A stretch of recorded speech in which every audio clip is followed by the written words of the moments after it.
Hello, dear students. Today's topic is Lost Spring. It is by Anais Jung. And this story, in this story, Anais Jung describes the miserable condition of poor children who live in slums. They have to work hard in very dirty conditions. They are never sent to school because their parents are too poor to pay for their education. In order to describe their lot, the writer first takes up the case of poor rag pickers who have settled in the Simapuri area of Delhi. Then she takes up the case of the poor bangle makers who have been living for generations in the dingy town of Firozabad. These people have been exploited by all sections of society. While the elders have learned to live with their lot, the younger generation does have some dreams of their own. They want to get out of their family tradition and live in a better life. So Anais Jung has taken up the case of two miserable communities. One is the rag pickers who have migrated from Bangladesh and have settled in the outskirts of Delhi at Simapuri, and another is the bangle the bangle makers who are living in the very dirty conditions in the town of Firozabad. So the story the story before going to the story, here are some difficult words. Suppose one is encounter. Encounter means to meet unexpectedly. When two persons unexpectedly meet somewhere, it is an encounter because it is not an arranged meeting. Scrounge, collect, search for. Scrounge means to collect or to search for something. Garbage. Garbage means domestic rubbish or waste. It includes food, paper, etc. Whatever. Something worthless or meaningless.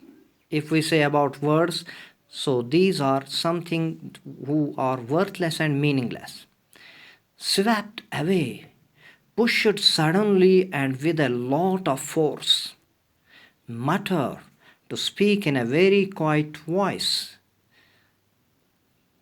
Gillip, it is an adjective. Gillifer, glibest, using words easily but without much thought or sincerity. It means that if we are talking to someone, we are not giving thought to our words or we are not sincere in our saying. Galliply, it is adverb, persuadingly. Sometimes we persuade some person or we try to tempt him. Bleak, not encouraging, hopeless. Room, travel aimlessly over a wide area. Shuffle, to move from one foot to another. To move from one foot to another. So these are the difficult words. And the focus of the story. What is the focus of the story? Focus of the story is life of two different communities. The poor rag pickers. Rag pickers means who collect waste and junk items, who have migrated from Bangladesh and have settled in Simapuri, an area on the periphery of Delhi. Periphery means outer limits.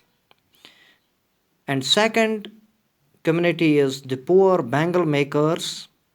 Bangle कहते हैं चूड़ियों को. Bangle makers who have been living for generations in the town of Firozabad. और ये चूड़ियाँ बनाने वाले जो फैरोज़ाबाद के कस्बे में जनरेशनल से यानी بہت ساری جنریشنز ان کو وہاں پر رہتے ہوئے ہو گئیں. سو انیس جنگ. Now going to the story.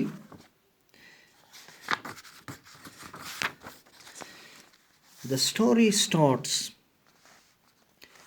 Why do you do this? I asked Sahib, whom I encounter every morning scrounging for gold in the garbage dumps of my neighborhood. And a boy whose name is Sahib,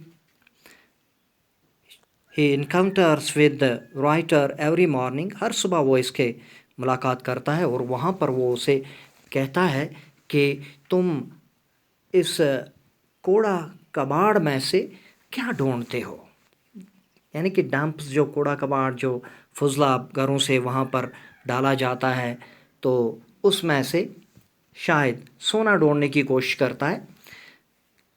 صاحب نے اپنا گھر بہت پہلے چھوڑا ہے اور اس کا گھر ڈھاکہ کے سبززاروں کے درمیان تھا. اس کا گھر ابھی اس کی یاداشت میں ہے اور بہت سارے طوفان آئے, اس کا گھر, اس کے کھیت اس کے اکھڑ گئے, تو وہاں پر وہ مجبور ہو کے انہوں نے وہاں سے مائیگریشن کی اور اس شہر میں آ کر رہنے لگے. تو اس نے میری بات کا جواب یہ دیا کہ مجھے تو دوسرا کوئی کام نہیں ہے کرنے کو. بہت دھیمے سے mutters means to speak in a quiet voice, تھوڑا دھیمی آواز میں اس نے بولا. میں نے اسے کہا go to school, I say, lively, realizing immediately how hollow the advice must sound. میں نے اسے کہا اسکول جاؤ. اسکول کیوں نہیں جاتے ہو؟ حالانکہ مجھے ان الفاظ کے کھوکھلے ہونے کا احساس تھا. تو اس نے جواب دیا میری ہمسائیگی میں کوئی اسکول نہیں ہے. جب وہ ایک اسکول وہاں پر تعمیر کریں گے تو میں اس اسکول میں جاؤں گا, میں وہاں پر داخلہ لوں گا. تب رائٹر نے اسے کہا اگر میں ایک اسکول شروع کروں, اگر میں ایک اسکول بناؤں, کیا تم وہاں آؤ گے؟ یعنی کہ آدھا مذاق کے انداز میں. تو اس نے مسکراتے ہوئے کہا ہاں میں تو آؤں گا. یس ہی سیز اسمائلنگ براڈلی. یعنی کہ اس کے چہرے پر مسکراہٹ آئی اور اس نے کہا کہ میں آ جاؤں گا. اور چند دنوں کے بعد میں نے اسے دیکھا کہ وہ میری طرف دوڑتا ہوا آ رہا تھا. تو اس نے مجھ سے پوچھا میڈم کیا آپ کا اسکول تیار ہے؟ تو میں نے اسے جواب دیا اسکول بنانے میں وقت لگتا ہے. تو میں شرمندگی مجھے ہوئی اپنی بات پر کہ میں نے اسے وہ بات بتائی, وہ وعدہ کیا تھا اسے جسے میں پورا نہیں کر سکتی تھی. تو لیکن وعدے تو ہر ایک کونے میں ہیں. اس کی اس بلیک یعنی ہوپ لیس, جہاں نا امیدی پھیلی ہے اس کی دنیا میں, تو اس دنیا میں, تو اس بلیک دنیا میں وعدے تو بہت سارے لوگ کرتے ہیں اور بہت سارے وعدے وہاں پر ٹوٹنے کے لیے کیے جاتے ہیں. اور مہینوں کی اس سے جان پہچان ہونے کے بعد میں نے اس سے اس کا نام پوچھا. I asked his name. صاحب عالم, he announces. اس نے کہا میرا نام صاحب عالم ہے. He does not know what it means. اسے یہ معلوم ہی نہیں تھا کہ اس کا مطلب کیا ہے. If he knew its meaning, Lord of the universe, he would have a hard time believing it. اگر وہ یہ جانتا کہ صاحب عالم کا مطلب کائنات کے مالک کا ہے, صاحب عالم یعنی اس عالم کے مالک کا ہے, تو وہ اس پر یقین ہی نہیں کرتا. Unaware of what his name represents, he roams the streets with his friends, an army of barefoot boys who appear like the morning birds and disappear at noon.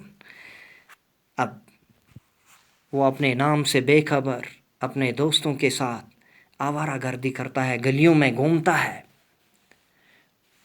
گلیوں میں گھومتا ہے اور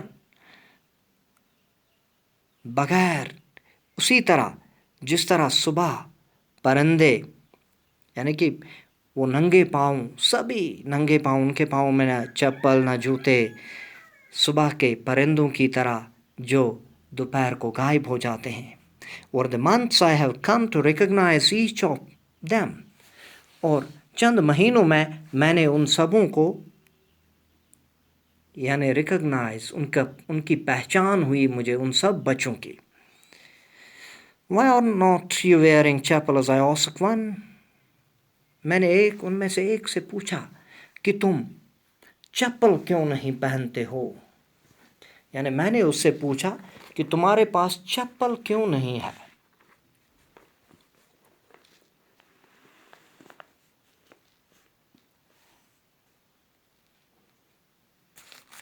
اور اس کے بعد اس نے کیا جواب دیا؟ My mother did not bring them down from the shelf, he answered simply. اس نے سادگی سے جواب دیا، میری ماں نے شیلف سے ان کو اتارا نہیں. Even if she did, he will throw them off. اگر وہ ایسا کرتی تو وہ اسے پھینک دیتا. When I comment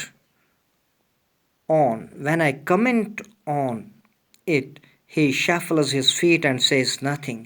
اور جب اس دوران میں اس پر تبصرہ کرنے لگی تو وہ ایک پاؤں سے دوسرے پاؤں پر یعنی اپنے جسم کا وزن ڈالتا رہا، شفل کرتا رہا. شفل کا مطلب ہے to move from one foot to اندر.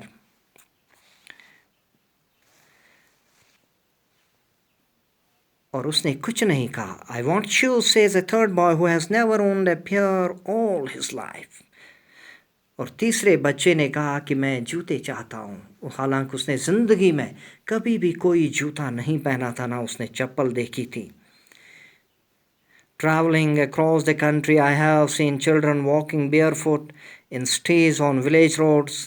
تو میں نے ملک میں گھومتے ہوئے گاؤں میں، شہروں میں بہت ساری جگہوں پر بچوں کو ننگے پاؤں چلتے دیکھا ہے. It is not lack of money but a tradition to stay barefoot is one explanation. کوئی یہ کہتا کہ یہ تو ہمارا ایک کسٹم ہے، ٹریڈیشن ہے، رواج ہے کہ ننگے پاؤں رہیں. I wonder if this is only an excuse to explain away a perpetual state of poverty. اور میں حیران ہوتی ہوں کہ غربت کو چھپانے کے لیے یہ بہانہ، اگر یہ بات وہ بہانے کے طور پر پیش کرتے ہیں تو مجھے حیرانگی نہیں ہے. تو یہ ہے فرسٹ پارٹ آف دس. یہاں پر صاحب ایک لڑکا جو رائٹر سے ملتا ہے، رائٹر اس سے پوچھتی ہے تو پھر اس کے دوستوں سے اس کی جان پہچان ہوتی ہے تو وہ ننگے پاؤں ہوتے ہیں. صاحب اسکول جانا چاہتا ہے لیکن رائٹر اس کی لوکیلٹی میں اسکول نہیں ہے. تو یہ سبھی باتیں اس پہلے چند پیراز میں ہے. تو تھینک یو فار ٹوڈے.